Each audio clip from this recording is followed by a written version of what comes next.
Ein galwad I addoli y bore yma yw Salm 113. Salm 113.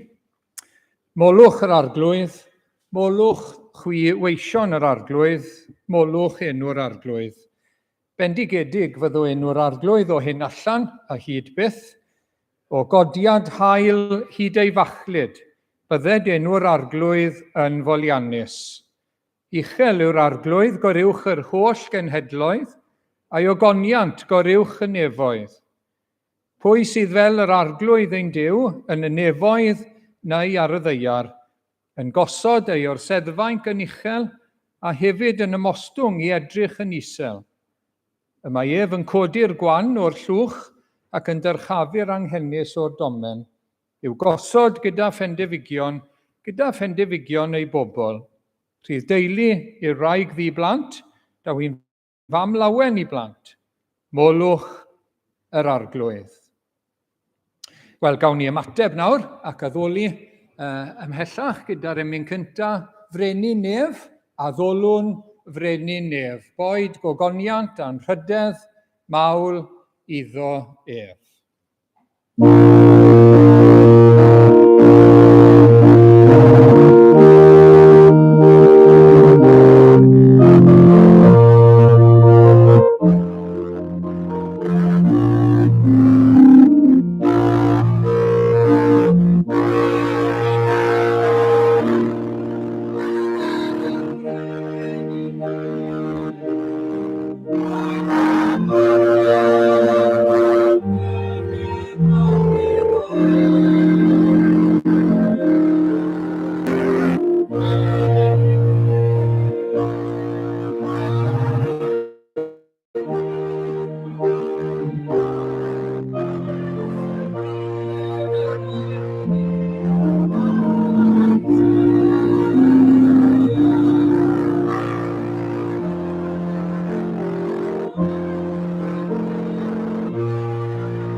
Wel, ein darlleniad ni nawr nesaf bore yma yw llyfr cyntaf Samuel a phennod 24.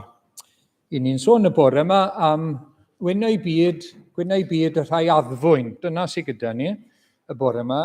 A mae gyda ni esiampl o rywun sy'n addfwyn ger bron Duw ac o flaen dynion gyda Dafydd yn y bennod sydd gyda ni. So dyna pam ni'n darllen y bennod yma nawr bore yma. Pan ddaeth Saul yn ôl o ymlid y Philistiaid, dywedwyd wrtho fod Dafydd yn effeithwch engedi. Felly, cymerodd Saul 2,000 o wir wedi ei dewis allan o Israel gyfan a mynd i chwilio am Dafydd a'i wir ar hyd copa creigiau'r geifr gwylltion. Pan ddaeth at gorlannau'r defaid ar y ffordd, yr oedd yno ogof, ac aeth Saul i mewn i ysmwytho'i gorff, ond yr oedd Dafydd a'i wir yno ymhen draw yr ogof. Ac meddai'r gwir Dafydd wrtho, dyma'r diwrnod y dywedodd yr arglwydd wrthyt y byddai'n rhoi dy elyn yn dy law, ac ei wneud iddo beth a fyny. Cododd Dafydd yn ddistaw a thorrodd gwr, jyst tymed bach o ochr y fantell oedd am Saul, ond wedyn pigodd cydwybod Dafydd ef am iddo dorri cwr mantell Saul. A dywedodd wrth ei ddynion, yr arglwydd am gwared rhag i mi wneud y fath beth i'm harglwydd, eneiniog yr arglwydd, ac estyn llaw yn ei erbyn, oherwydd eneiniog yr arglwydd yw, sef y brenin Saul. A taliodd Dafydd ei wir a'r geiriau hyn rhag iddynt ymosod ar Saul. Pan ymadawodd Saul a'r ogof a mynd i'w daith, aeth Dafydd allan o'r ogof a galw ar ei ôl a dweud, farglwydd frenin. A phan edrychodd Saul yn ôl, plygodd Dafydd ei wyneb at y llawr ac ymgrymu. Yna dywedodd Dafydd wrth Saul, pam y gwrandewais ar eiriau'r dynion sy'n dweud fod Dafydd yn ceisio niwed i ti? Heddiw, fe weli a thlygau dy hun i'r arglwydd dy roi yn fy llaw heddiw yn yr ogof, a dywedwyd wrthyf am dy ladd. Ond trigarheais wrthyt a dweud, nid estyna fy llaw yn erbyn fy arglwydd, oherwydd eneiniog yr arglwydd yw. Edrych fy nhad i edrych, dyma gwr dyfantell yn fy llaw. Gan i mi dorri cwr dyfantell heb dy ladd, fe ddylet wybod a gweld nad oedd dim malais na gwrthryfel ynof, ni wneithim gam a thi, ond eto yr wyt yn ymlyd ar fy ôl i'm dal. Bydded i'r arglwydd farnu rhyngom a dial arnat, ond ni fydd fy llaw i arnat. Fel y dywed yr hen ddihareb, o'r drygionus y daw drygioni, ond ni fydd fy llaw i arnat. Ar ôl pwy yr aeth brenin Israel? Pwy wyt ti'n ei ymlyd? Ci marw? Chwanen? Fe gaiff yr arglwydd fod yn ddyfarnwr a barnu rhyngom a'n gilydd. Caiff ef chwilio a dadlau fachos am ryddhau o'th law. Wedi Dafydd orffen llefaru fel hyn wrth Saul, meddai Saul, Dafydd fy mab, ai dy lais di yw hwn. Yna fe dorrodd allan i wylo, ac meddai wrth Dafydd, yr wyt ti yn fwy cyfiawn na mi, oherwydd yr wyt wedi talu da i mi, a minnau wedi talu drwg i ti. Ac yr wyt wedi dangos pa mor dda fi os ti ag ataf heddiw. Pan oedd yr arglwydd wedi fy rhoi yn dy law, a thithau'n ymatal rhag fy lladd. Pan fydd rhywun yn dod ar warthaf ei elyn, a yw neu adael yn rhydd, bydded i'r arglwydd dalu nôl i ti'n hael am yr hyn a wneithos i mi heddiw. Mi o'n bellach, mae ti sydd i fod yn frenin, ac y bydd teyrnas Israel yn llwyddo danat. Tynga i mi yn awr yn enw'r arglwydd, na fyddi'n difa fy hil fy mhlant ar fy ôl, nac yn dileu fy enw o'm teulu. Tyngodd Dafydd i Saul, yna aeth Saul adre, a Dafydd a'i wir i fyny yn ôl i'r llwches. Wel, ni'n diolch i'r arglwydd am ei air, ac am yr esiampl yna o addfwynder yn Dafydd. Amen. Reit, nawr te. Gawn ni weld beth sydd gyda ni heddi yn her i chi fel puzzle. Iawn te. Mae yna ddau lwybr yn mynd Mae yna 4 llwybr, mae un yn mynd i'r bom, a mae un yn mynd i'r map. A'r trysor, wrth gwrs. Pa un sy'n mynd i'r map ac i'r trysor?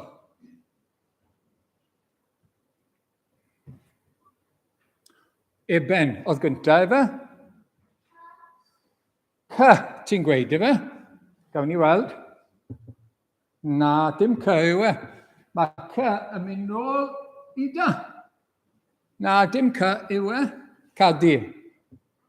Ti'n meddwl tawa yw e. Gawn ni weld. Ti'n iawn. Yw'r un sy'n dod reit lawr i'r map. Pa un sy'n mynd i'r bom te? Elliw.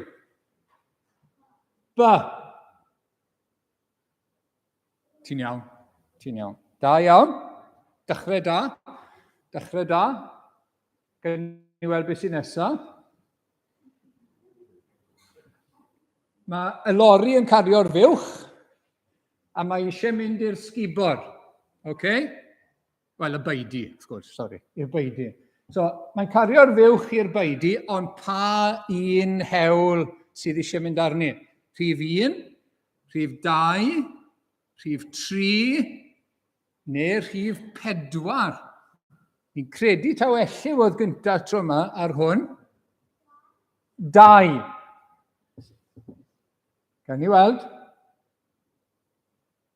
Ti'n iawn. Rhif 2 oedd yr un. Oedd eisiau fynd bob cam lawr i'r beidi, wedwn ni, ond dwi. Mi'n credu bod un arall dyn ni. Gawn ni weld.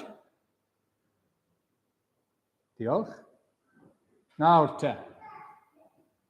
Eto trysor. Thema'r trysor eto.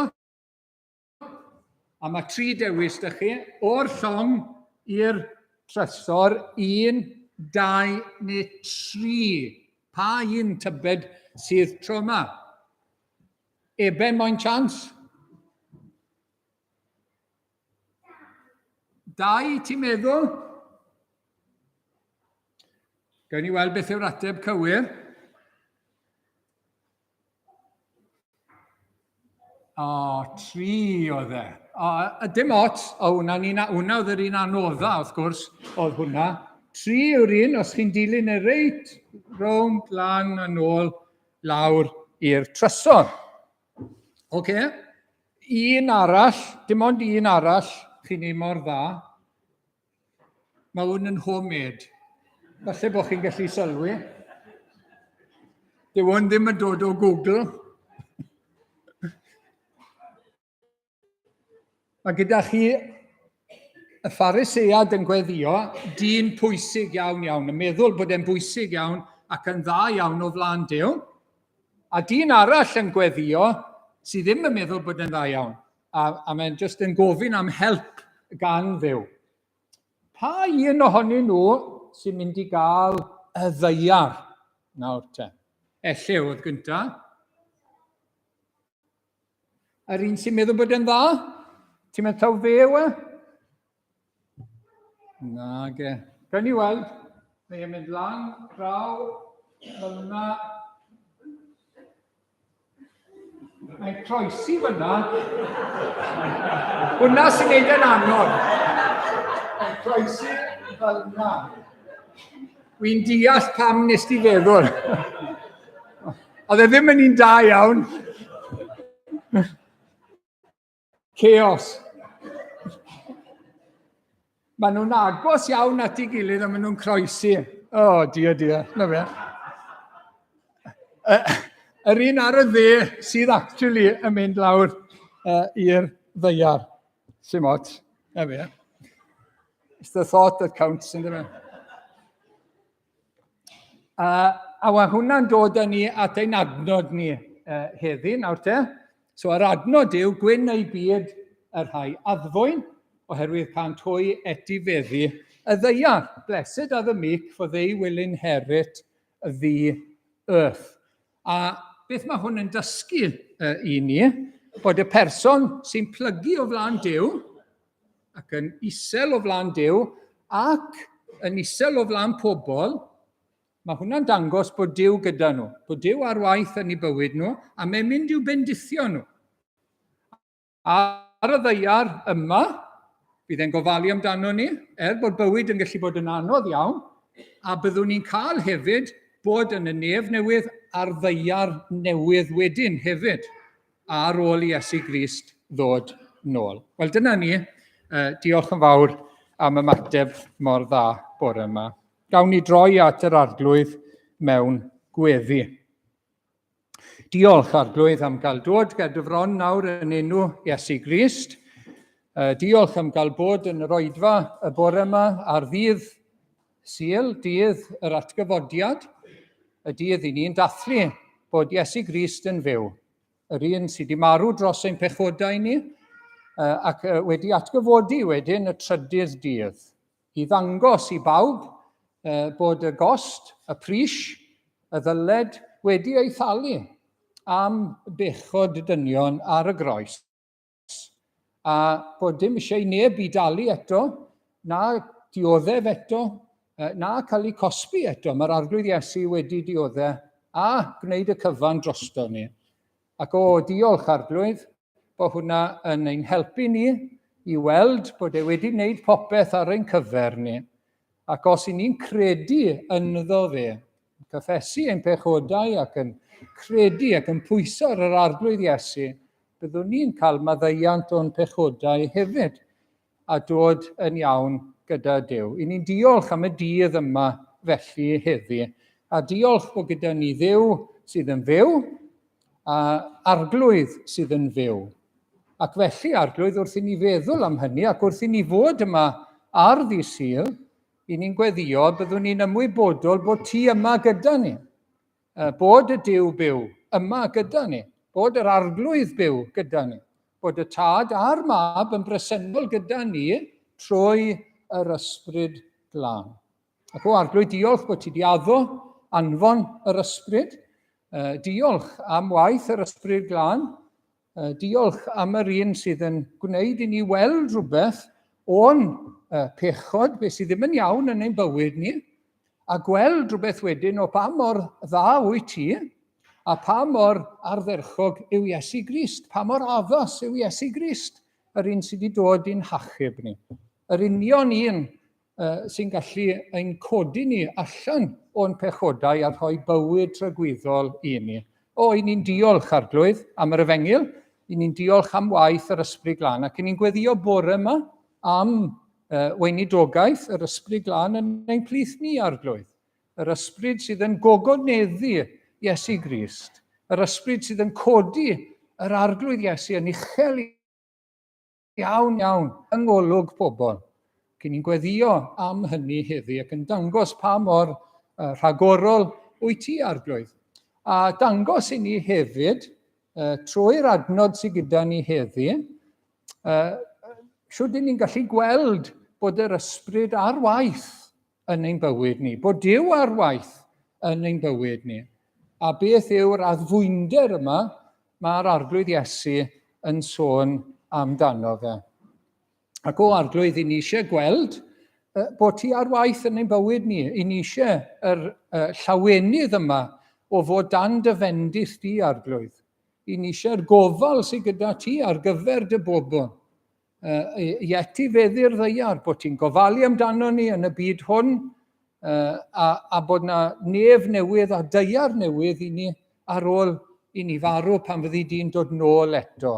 I ni eisiau bod dan dy fendith di arglwydd. I ni eisiau gweld bod ti ar waith yn ein bywydau ni, bod rhywbeth real o Dduw yn ein bywydau ni.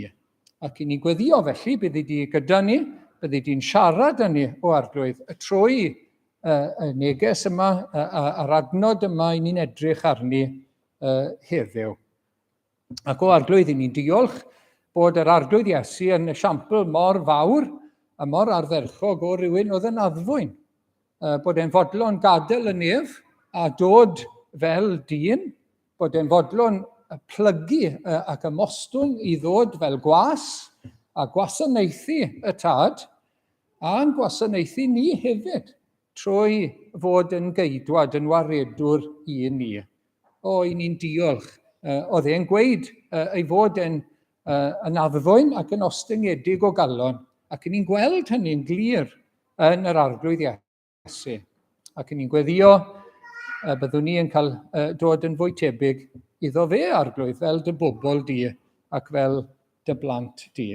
Ac o arglwydd felly, ni'n gweddio dros ein gilydd, ni'n gweddio dros rhai sy'n methu bod yma heddi, ni'n gweddio dros rhai sydd yn galaru o arglwydd, fel ni wedi clywed, rhai yn ein plith ni fan hyn, rhai sydd ddim gyda ni o'n haelodau yn galaru arglwydd ar hyn o bryd, ac ni'n gofyn i ti i'w bendithio nhw, ni'n gweddio am ymwybyddiaeth o dy bresenoldeb gyda nhw, ac y byddan nhw'n gallu pwyso arno ti a profi y breichiau tragwyddol danyn nhw. Profi bod y bugail da gyda nhw, hyd yn oed trwy lyn cysgod angau. Diolch bod ti mor ffyddlon i ni o arglwydd, fel ein bugail ni. Y bugail sydd wedi dod o'r nef i geisio'r defaid colledig, i farw drostyn nhw, yn rhoi ei einioes dros y defaid, i ni gael dod mewn i'r gorlan, i fod yn saff, yn agos ata ti fel dy bobl di. Arglwydd, ni'n gweddio dros waith yr eglwys yn ystod yr wythnos, i ni wedi clywed y coeddiadau am y gwahanol weithgareddau a chyfarfodydd, ac i ni'n gweddio arglwydd y byddi di yn cael dy ogoneddu ym mhopeth, boed yn waith yn yr ysgolion, boed yn glwb i'r plant, neu yn pili pala i'r rhai bach arglwydd, i ni'n gweddio byddi di'n cael y clod i gyd, a byddi di'n bendithio'r gwaith o arglwydd trwy ddod yn agos a bod yn bresennol. A'r un peth am y cyfarfodydd arglwydd, p'un bod e'n bore coffi, p'un bod e'n gwrdd-gweddi nos Fawrth arglwydd, byddi di'n agos a byddi di gyda ni arglwydd, yn amlygu dy hun yn ein plith ni. Cyn ni'n gofyn eto i ti fywhau y gwaith arglwydd yn y dyddiau hyn. I ni'n diolch bod ti'n ffyddlon, i ni'n diolch am ein gilydd fel brodyr a chwiorydd yn Iesu Grist, ond i ni'n gofyn eto i ti fywhau y gwaith yng nghanol y blynyddoedd arglwydd, bod rhagor yn cael dod i dynabod i arglwydd, i brofiad o'r Duw byw yn yr arglwydd Iesu Grist. I ni yn cofio am frodyr a chwiorydd sydd yn dioddau, i ni meddwl am y dwyrain canol, am Israel a Gaza wrth gwrs, i ni meddwl am Wcrain, i ni meddwl am fan eraill yn Affrica a'r dwyrain pell, lle mae gymaint o ddioddau, a fel Cristnogion yn dioddau nawr, am y ffydd, bendithio nhw a cynnal nhw arglwydd. Helpa ni dy wasanaethu di gymaint y gallwn ni. Nertha ni arglwydd i dystio gymaint y gallwn ni ti, tra bod ryddid yn ni yn ein gwlad ni. Helpa ni wneud y mwyaf o'r cyfleoedd sydd gyda ni, a rhod y fendith ar y gwaith. Gogonedda dy hunan a deled y deyrnas yn ein plith ni o arglwydd. Nawr, i ni'n gofyn i ti faddau ni ein pechodau, fel i ni wedi maddau, rhai sydd wedi troseddu yn ein herbyn. Gofyn i ti'n cadw ni rhag temptasiynau diangen, a'n gwared ni rhag yr un drwg. O arglwydd, cadw ni rhag pechod i ni'n gweddio. Helpa ni a nertha ni fod yn sanctaidd arglwydd, ac yn fwy a mwy tebyg i ti. Derbyn ni ac arwain ni, a cymer y clod, yn enw Iesu Grist ein harglwydd. Amen.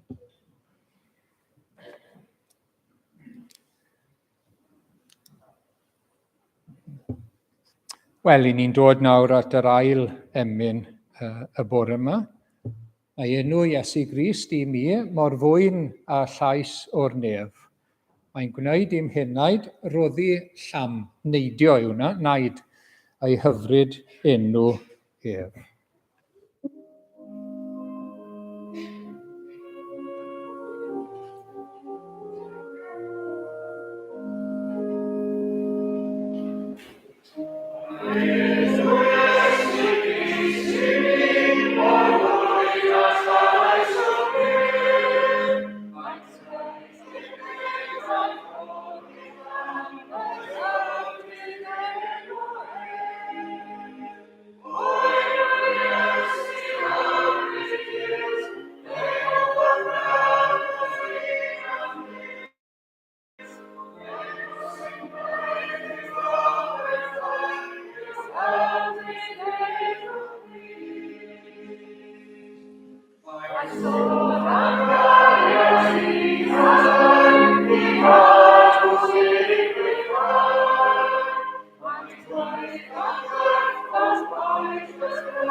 Wel, i ni'n dod nawr at Mathew pennod 5, a nawn ni ddarllen 5 adnod cynta. Pan welodd Iesu y tyrfaoedd, aeth i fyny'r mynydd, ac wedi iddo eistedd i lawr, daeth ei ddisgyblion ato. Dechreuodd ei hannerch a'i dysgu fel hyn. Gwyn ei byd y rhai sy'n tlodion yn yr ysbryd, oherwydd eiddynt hwy yw teyrnas nefoedd. Gwyn ei byd y rhai sy'n galaru, oherwydd cant hwy eu cysuro. Gwyn ei byd y rhai addfwyn, oherwydd cant hwy etifeddu y ddeiar. Wel, fel i ni wedi bod yn gweld, mae'r arglwydd Iesu yn siarad, fe sy'n pregethu fan hyn, beth sy'n cael ei alw y bregaeth ar y mynydd, a mae e'n siarad ac yn disgrifio rhywun sydd dan fendith Duw. Gwyn ei fyd yn llythrennol, hapus. Y person yma, mae Duw ar waith yn ei fywyd. Chi'n gallu gweld bod Duw yn neud rhywbeth. Dyma ddisgyblion Iesu Grist, dyma pobl Dduw, dyma bobl Iesu Grist. Dyma'r bobl i ni eisiau bod, wrth gwrs, fel pobl yr arglwydd Iesu. Ac maen nhw'n dechrau profi bodlonrwydd, llawnder bendith Duw nawr, a mi fydd e'n llawnach eto yn hollol gyflawn yn nef ar ddeiar newydd. A mae'r ffordd mae Iesu'n dweud hyn, mae'r person mae'n disgrifio, mae'n dod fel tymed bach o sioc i ni. Achos i ni'n gweld paradox. Pwy sydd dan fendith Duw? Yr un sy'n dlawd yn yr ysbryd. Yr un sy'n dod heb ddim byd fel begar at Dduw, ac yn derbyn popeth gan yr arglwydd. Wedyn ni, yr un sy'n galaru. Hynny yw, yr un sydd yn drist am ei bechod. Yr un sydd yn gofidio am ei bechod. Ac yn dod mewn edifeirwch at Dduw, fydd e'n cael ei gysuro. Bydd e'n profi maddeuant a gras a trigaredd yr arglwydd. Ac unwaith eto, gwyn ei byd y rhai addfwyn. Gostyngedig. Gwyn ei byd. Nhw caiff etifeddu y ddeiar. Nawr, mae hwnna mor wahanol i be fyddech chi'n disgwyl glywed, yn sicr gan rhywun yn y byd, byddech chi'n meddwl, wel, y rhai cryf sy'n mynd i ennill y ddeiar, nid y rhai addfwyn, survival of the fittest. Yr un mwyaf cryf, yr un mwyaf cyhyrog, yr un mwyaf blaengar. Nhw sy'n mynd i ennill y ddeiar, na medde Iesu Grist. gwyn ei byd y rhai addfwyn. Y rhai addfwyn. Nhw sy'n mynd i etifeddu y ddeiar. Wel, nawr te, ni edrych yn gyntaf ar y gair addfwyn. Mae yna dair agwedd i'r gair yma. Tair ffordd gallwn ni feddwl am ystyr y gair.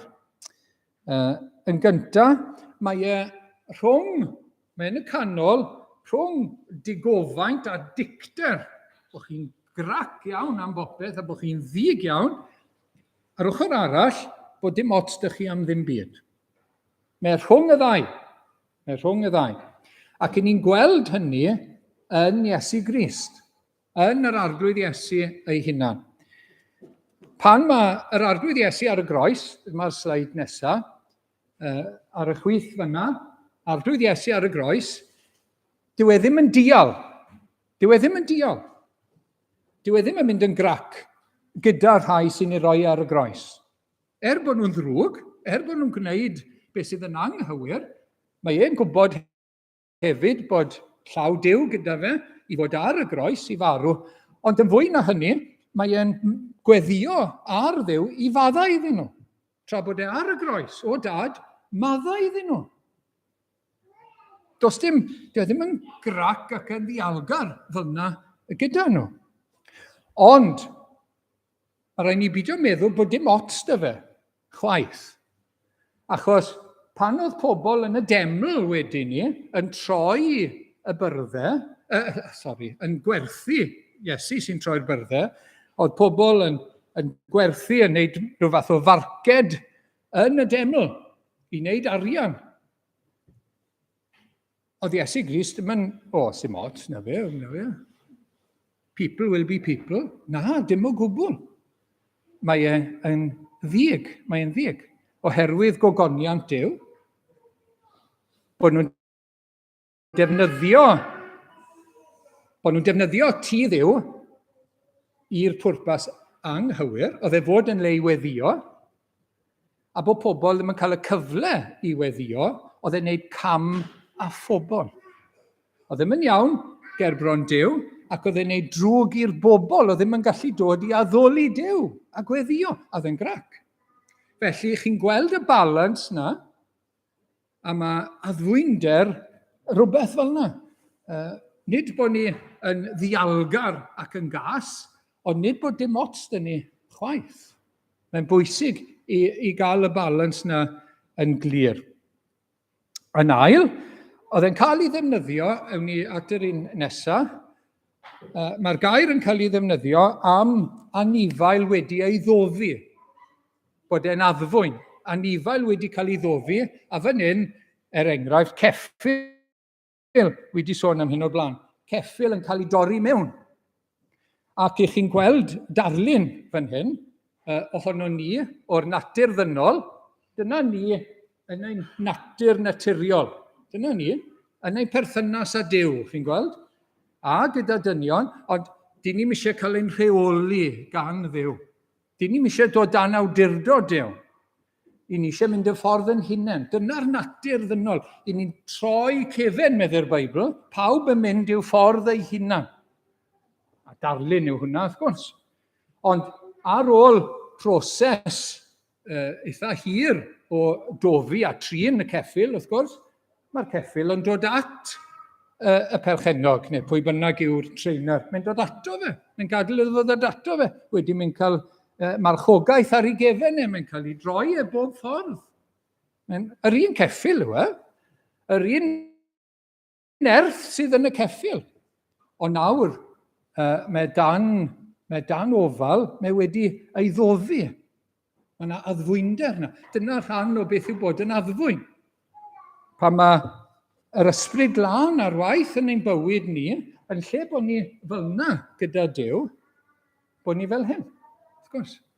Ac wedyn mae'n effeithio wedyn ni, ein perthynas ni a'n gilydd hefyd. Ac yn drydydd, mae'n elfen o fod yn ostyngedig, os dim llun dy fi fan hyn, bod dim meddwl uchel gyda ni amdano ni'n hunain. Oherwydd bod ni'n gweld ein hunain o flaen Duw. Mae rhyw persbectif gyda ni, gyda'r person sy'n wir yn addfwyn, mae rhyw persbectif o ble mae e o flaen Duw. Ger bron Duw holl alluog, tragwyddol, creawdwr y bydysawd yma, sneb yn gwybod i faint e, ble i ni o flaen y tragwyddol bendigedig Dduw, sydd yn o'r uwch naturiol, creawdwr y cyfan, cynhaliwr y cyfan. Ble dwi i ger bron Duw? Wel, dwi ddim ar yr un lefel o bell ffordd. Creaduriaid wedi cael ein creu gan Dduw, cael ein cynnal gan Dduw, yn atebol iddo fe. Dyna lle i ni, dyna'n lle ni, wrth gwrs. Mae yna le arbennig i ni, fel rhai sydd wedi cael eu creu ar lun a Duw. Ond mae yna fwlch. Nid ni yw Duw. Nid ni yw Duw. Mae yna fwlch mawr. A mae'n bwysig iawn. A mae'n bwysig y mywyd y Cristion. Wrth gwrs, mae'n bwysig i ddod at Dduw, bod ni'n nesau at Dduw, bod ni yn dod i gredu yn yr arglwydd Iesu, bod ni'n derbyn gair Duw, derbyn i ffordd e, ac wedyn mae'r elfen o fod yn ostyngedig yn bwysig iddo fe'n dysgu ni wedyn ni. Os nag oes gostyngeidrwydd, i ni'n fodlon cael ein dysgu, unteachable. A dyw hwnna ddim yn arwydd da, wrth gwrs, y mywyd person. Dyw e ddim yn arwydd o ras a gwaith yr ysbryd glân. Felly, mae addfwynder yn dechrau yn ein perthynas ni gyda Duw. Ac mae'n golygu give way. Pan chi yn dysgu drifo, chi'n dysgu'r arwyddion gwahanol, a un ohonyn nhw yw give way. Give way. Pan chi'n dod at y leina, a mae yna draffic yn dod ffordd arall, mae rhaid i chi aros iddyn nhw fynd gyntaf. Give way. Ildiwch yn Gymraeg. Give way. A mae'n elfen o hynny gyda addfwynder. Bod ni'n ildio i ffyrdd Duw. Bod ni'n ildio i ragluniaeth Duw. Y ffordd mae e'n trefnu bywyd. Y ffordd mae'n trefnu amgylchiadau bywyd. Bod ni yn fodlon ildio. Give way. Nid fy meddyliau yw eich meddyliau chwi, medd yr arglwydd, ac nid eich ffyrdd chi yw fy ffyrdd i. Pwy sy'n gwybod orau? Pwy sy'n fwyaf doeth? Ildio. Give way. Dyna beth yw, rhan o beth yw bod yn addfwyn, bod ni'n fodlon ildio.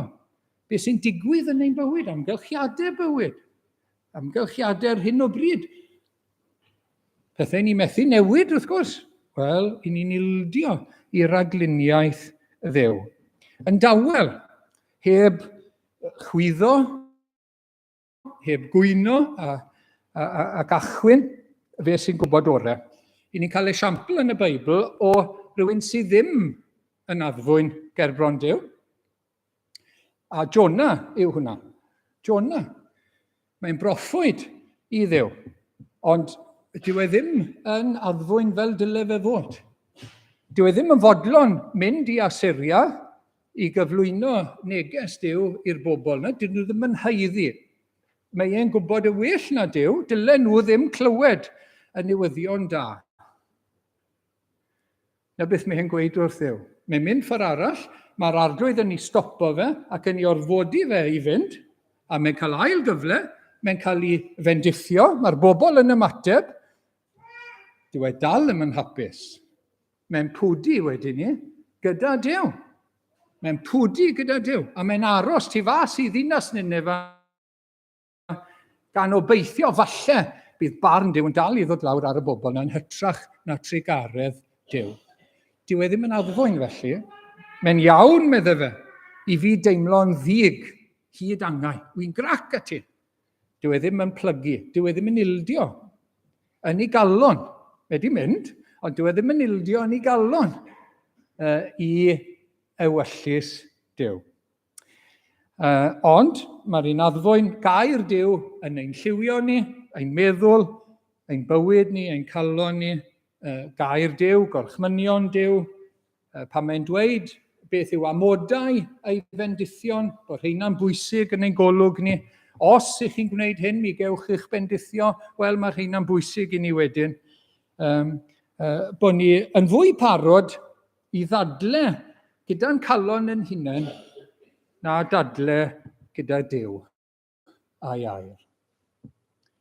Dyna arwydd waddfwynder, bod ni fwy parod i ddadle yn calon yn hunain na gyda gair Duw. Ac i ni yn cael cwbl o enghreifftiau o'r ysgrythyr nawr te.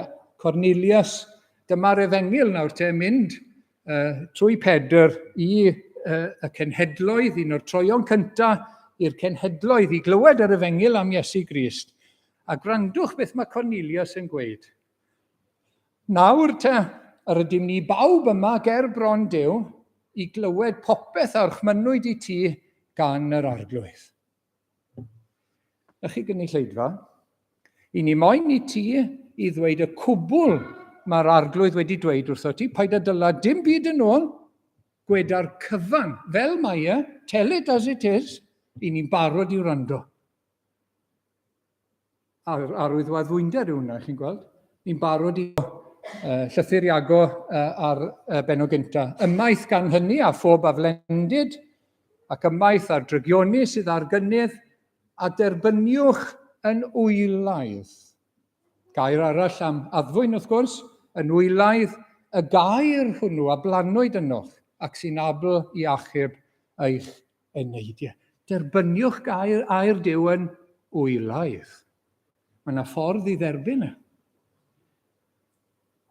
Ac mae hwnna wedi ni, fel o'n i'n awgrymu, mae'n mynd i effeithio perthynas person gydag eraill. Yn gyntaf o flaen Duw, ac wedyn gydag eraill. Ac mae'n un o brif ffrwythau gras Duw. Mae e'n dangos ôl bysedd yr ysbryd glân. Addfwynder. Mae'n dangos bod Duw ar waith. Ac mae'n golygu bod person yn fodlon goddef. Goddef anafiadau, maddau anafiadau, a talu da am ddrwg.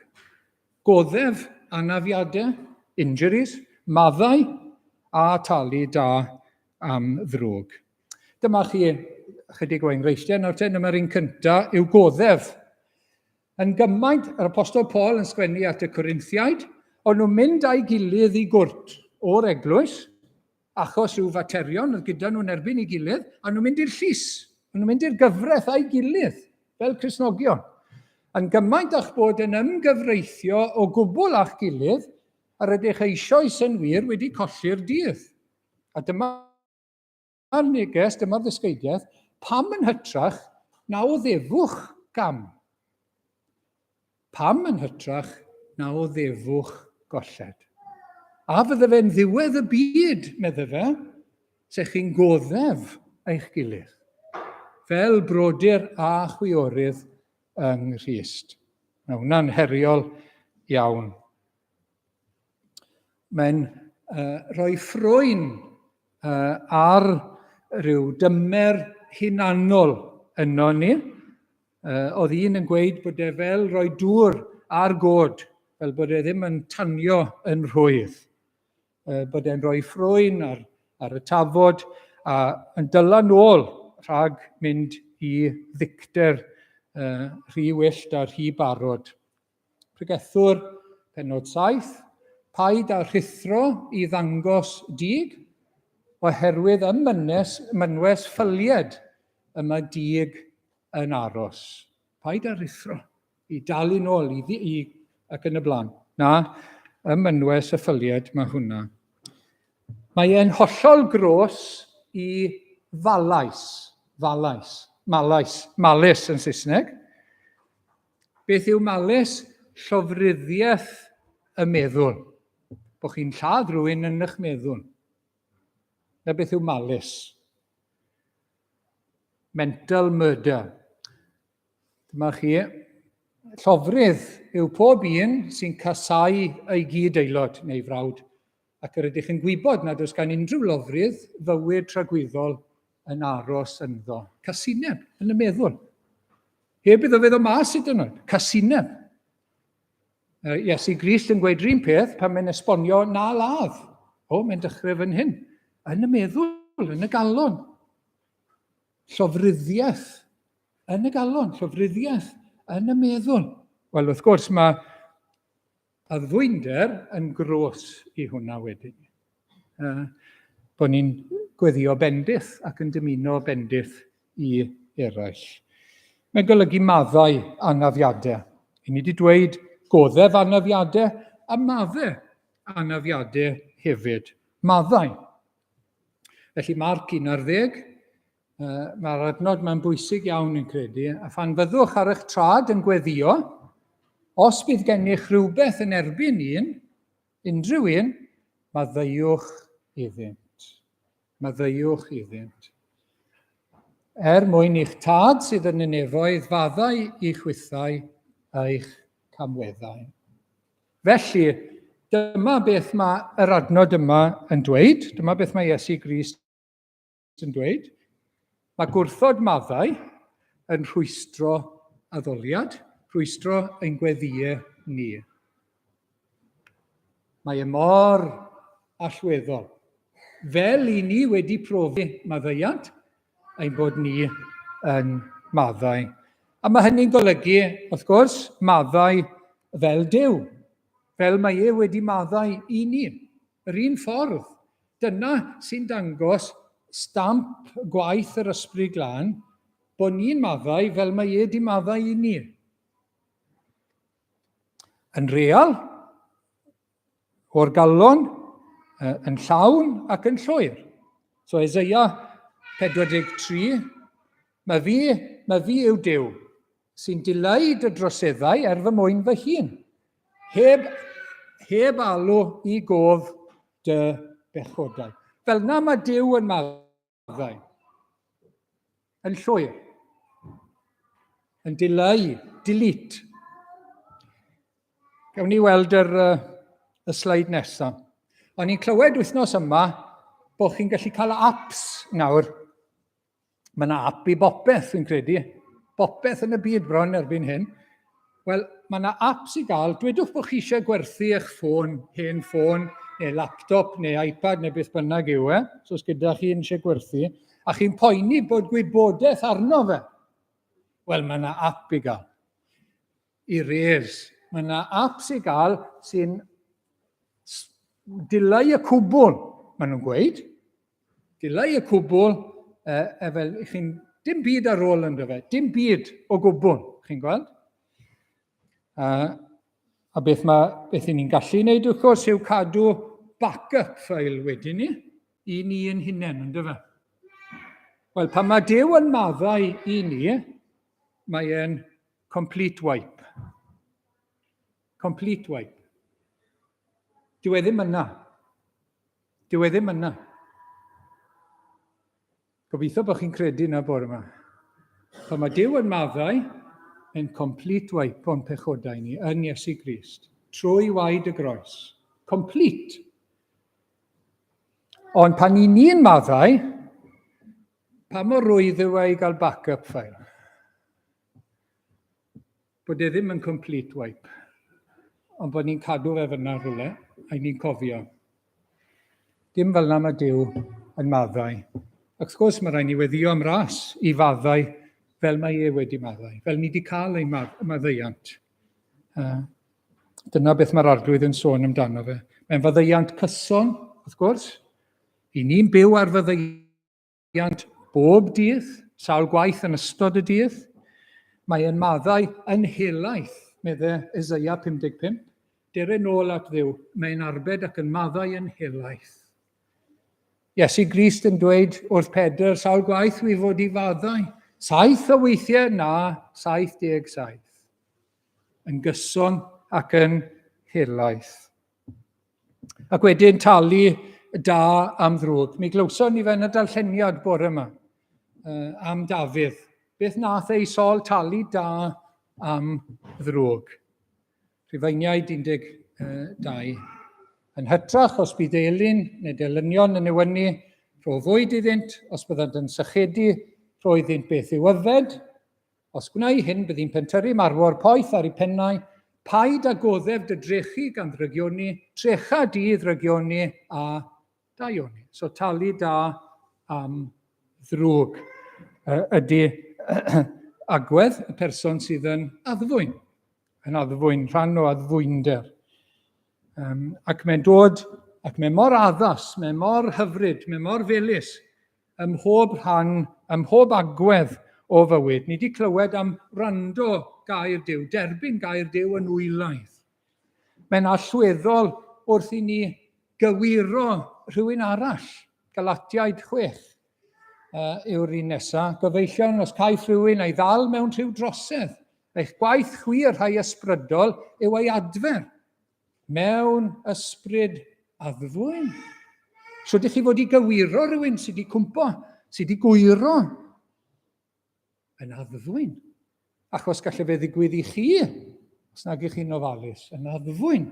Hyd yn oed wrth gywiro ac wrth ddisgyblu, gawn ni ddod at Timotheus nesaf, ni ddylai gwas yr arglwydd, dyma fi, pobl fel fi, fod yn gwerylgar, ond yn dirion tuag at bawb, yn athro da, yn ymarchoes, yn amyneddgar, yn addfwyn wrth ddisgyblu y rhai sy'n tynnu'n groes. Yn addfwyn, mae'n allweddol wrth rando'r gair, wrth ddisgyblu, wrth ddysgu'r gair i eraill, ac wrth gwrs wrth dystiolaethu i bobl eraill. Pan ni'n rhoi ateb am y gobaith sydd yno, byddwch yn barod bob amser i roi ateb i bob un fydd yn ceisio gennych gyfrif am y gobaith sydd yno. So dyn ni fod i wneud hynny. Ond gwnewch hynny gydag addfwynder a pharchedig ofn. Mae'n addas ym mhob sefyllfa. Derbyn y gair, dysgu'r gair, disgyblu, tystiolaethu. Mae'n treiddio i bopeth, chi'n gweld. Mae pobl ddew, pobl mae'r ysbryd ar waith, a nhw'n dod yn fwy addfwyn. Ger bron Duw a ger bron dynion. A'r addewid i orffen yw etifeddu y ddeiar. Beth mae hwnna'n feddwl te? Ar yr olwg gyntaf, mae'n edrych yn amhosib. Pa Gristion sydd wedi etifeddu y ddeiar? Wel, mae'n golygu i ddechrau bod yr addfwyn yn derbyn cynhaliaeth o'r ddeiar, heb gynmwrf na phryder, achos bod nhw'n ceisio yn gyntaf deyrnas Dduw. Yr arglwydd Iesu'n dweud, bydd e'n gweud nes mlaen yn y bregaeth yma, peidiwch â phryderu. Don't be anxious. Peidiwch â phryderu. Yn gyntaf, ceisiwch deyrnas Dduw. Rowch Dduw gyntaf. Plygwch. A mi ddaw y pethau eraill, yn ei lle, bwyd, dillad, cartre, gofal, pethau sydd ei angen arno ni. Mi ddaw nhw. I'r un sydd yn rhoi yr arglwydd a'i gyfiawnder beth sy'n iawn yn ei ofal y gyntaf. Mae bod yn addfwyn ger bron Duw a dynion fel arfer yn ein gwneud ni'n fendith i eraill. Ac yn aml iawn, mae'r arglwydd yn gweld yn dda bod nhw yn ein bendithio ni pam angen hefyd. Rwch enghraifft fel hyn yn Actau 28, a yr apostol Paul ar ôl yr shipwreck, chi'n cofio, yn Malta, ar ynys Malta. A maen nhw yn cael croeso, yr apostol yn gweddio, mae'n gwella pobl, mae'n gwella rhywun pwysig ar yr ynys. Roddodd y bobl hyn anrydeddau lawer i ni, ac wrth i ni gychwyn ymaith ein llwytho a phopeth y byddai arnom ei angen. Oedd yr apostol yn mynd yna fel apostol, fel gwas yr arglwydd. Oedd yn mynd yna, mi ddath na fendith i'r ynys, a mi oedd y bobl yn ei bendithio nhw ar ei ffordd. Mae meddiannu ychydig o fendithion y ddeiar gyda bendith Duw yn werth llawer mwy nag etifeddu llawer hebddo fe. Wrth gwrs, dyw Cristnogion ddim yn mynd i fod yn gyfoethog. Mae rhai yn llwm iawn ac yn glawd iawn. Mae rhai yn dioddau, yn anodd, yn ernbyd. Ond mae'r arglwydd yn gofalu amdanyn nhw. Mae gyda nhw. A fe bu ar cwbl, wrth gwrs, ac mor aml mae'n gweithio pethau i'n cynnal ac i'n cadw ni'n rhyfeddol. A mae chydig bach o fendithion y ddeiar gyda'r arglwydd yn well na llwyth hebddo fe. Diarhebion 15, gwell ychydig gyda gofn yr arglwydd na chyfoeth mawr a thrallod gyda gef. Mae'r ychydig sydd gyda ni yn ein perthynas ni a'r arglwydd yn llawer gwell na llwyth hebddo y fe. Ac wrth gwrs, yn y dyfodol, mae pobl yr arglwydd yn mynd i etifeddu nefoedd a deiar newydd. Nef a deiar newydd. Mi fyddwn ni gyda'r arglwydd Iesu, mi fydd i bobl gyda yr arglwydd. Y rhai sy'n addfwyn, y rhai sy'n plygu iddo fe, y rhai sy'n ildio iddo fe. Ac y rhai sy'n derbyn o'i ras i fod yn fwy a mwy gostyngedig er bron Duw a dynion. Dyna mae'n dweud yn yr adnod yma. A newn ni jyst darllen i orffen datguddiad 21 am y nef a'r ddeiar newydd. Yna gwelais nef newydd a deiar newydd, oherwydd yr oedd y nef gyntaf a'r ddeiar gyntaf wedi mynd heibio. Hynny yw, y byd fel i ni'n nabod e heddi. Yr awyr uwch yn pen a'r ddeiar fel i ni'n nabod e heddi, mae'n mynd heibio. Ac nid oedd môr mwyach, a gwelais y ddinas sanctaidd, Jerusalem newydd, yn disgyn o'r nef oddi wrth Dduw, wedi pharatoi fel priodferch wedi ei thecau i'w gŵr. Pobl Dduw yn dod lawr. Pobl Dduw, rhain, eglwys Dduw, fel priodferch yn dod lawr. Clywais lais uchel o'r orsedd yn dweud, wele mae preswylfa Duw gyda dynion neu gyda'r ddynoliaeth. Bydd ef yn preswylio gyda hwy, byddant hwy yn bobloedd iddo ef, a bydd Duw ei hun gyda hwy. Yn Dduw iddynt, fe sych bob deigryn o'i llygaid hwy, ni bydd marwolaeth mwyach, na galar, na llefain, na phoen. A mae'r pethau cyntaf wedi mynd heibio. Na chi etifeddiaeth?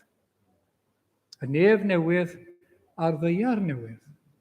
Ac elfen hanfodol yn hynny yw addfwynder. Addfwynder ger bron Duw ac addfwynder ger bron dynion. Gadewch i ni weddio am ras i brofi mwy o'r addfwynder yma yn ein calonnau ni ac yn ein bywydau ni. Gogoniant i'r arglwydd ac ein lles anbendith a'n llawenydd ni ynddo fe. Amen. Cawn ni droi at yr emyn ola gyda'n gilydd nawr, y bugail mwyn o'r nef a ddaeth i lawr i geisio ei braidd trwy'r erchyll anial mawr. Ei fywyd roes yn aberth yn ei lle, a'i crwydrad hwy ddialwyd arno fe.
Diolch o arglwydd am dair i ni bore yma. Diolch am yr efengil. Diolch am Iesu Grist ein gwaredwr. Diolch am ei aberth a'i waith. A diolch mai ffrwyth y gwaith yna yw bod yr ysbryd glân yn dod i fywydau ei bobl. Yw geni nhw'r newydd a'i newid nhw. Yw gwneud yn fwy tebyg iddo fe. Ac arglwydd i ni eisiau gweld mwy o hyn yn ein bywyd ni'n hunain arglwydd. Bod ôl dyfysedd di ar ein calonnau, ar ein heneidiau ac ar ein bywydau ni. Helpa ni arglwydd gydag addfwynder. Ni'n gofyn am dy help, ni'n gofyn am help yr ysbryd glân. A hynny lles i'n gilydd ac gogoniant i ti. Gras ein harglwydd Iesu Grist, a chariad Duw a chymdeithas yr ysbryd glân. A'r hoso gyda ni yn awr a hyd nes y daw. Amen.